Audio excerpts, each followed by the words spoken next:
झालीच पाहिजे, सरसकट कर्जमाफी झालीच पाहिजे, जिल्ह्यातील शेतकऱ्यांना पीक विमा मिळालाच पाहिजे, जिल्ह्यातील शेतकऱ्यांना पीक मिळालाच पाहिजे. गोंदी शिवारात शेतकऱ्यांचे जलसमाधी आंदोलन, संपूर्ण कर्जमाफी व पीक विमा नुकसान भरपाईची मागण्या मान्य न झाल्यास तीव्र आंदोलनाचा इशारा.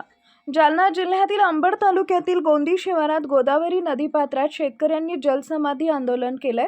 राज्य सरकारनं जाहीर केलेली 2 लाखांपर्यंतची कर्जमाफी अपुरी आणि फसवी असल्याचा आरोप आंदोलक शेतकऱ्यांनी केला आहे.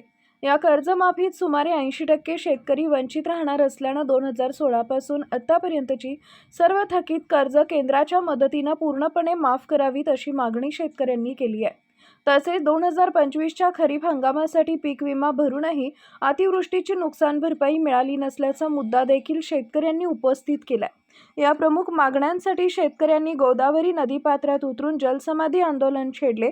दरम्यान मागण्या मान्य न झाल्यास आंदोलन आणखी तीव्र करण्याचा इशारा शेतकऱ्यांनी दिला आहे. राज्य सरकारने जी महाराष्ट्रातील शेतकऱ्यासाठी 2 लाख रुपयाची कर्जमाफी दिलेली आहे ही पूर्णतः फसवेगिरीची कर्जमाफी आहे. कारण की यापासून जवळपास महाराष्ट्रातले 80 ते 90% शेतकरी हे वंचित राहणार आहेत. आणि म्हणून जर राज्य सरकारला शेतकऱ्यांना खरोखरच कर्जमाफी द्यायची असेल तर केंद्राची मदत घेऊन या ठिकाणच्या शेतकऱ्यांना 2016 पासून ते 31 डिसेंबर 2025 पर्यंत जे शेतकरी थकीत आहेत त्या सर्व थकीत शेतकऱ्यांना एकदा मात्र कर्जमुक्त केलं पाहिजे.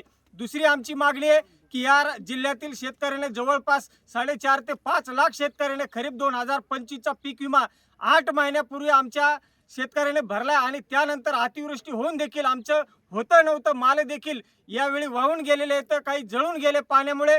आणि आणखी देखील आमच्या शेतकऱ्याला 1 रुपया देखील त्या विम्याचा मोबदला मिळालेला नाही. आणि म्हणून आम्ही सर्व शेतकरी या ठिकाणी आज गोदावरी नदीच्या पात्रामध्ये जलसंबंधी आंदोलन हाती घेत आहोत. आणि जर सरकारने आमच्या आंदोलनाची दखल तात्काळ म्हणजे आज 4 वाजेपर्यंत जर घेतली नाही तर हे आंदोलन आम्ही कायमस्वरूपी या ठिकाणी मरेपर्यंत चालू ठेवू, मात्र मागे हटणार नाहीत. हीच आमची या ठिकाणी मागणी आहे.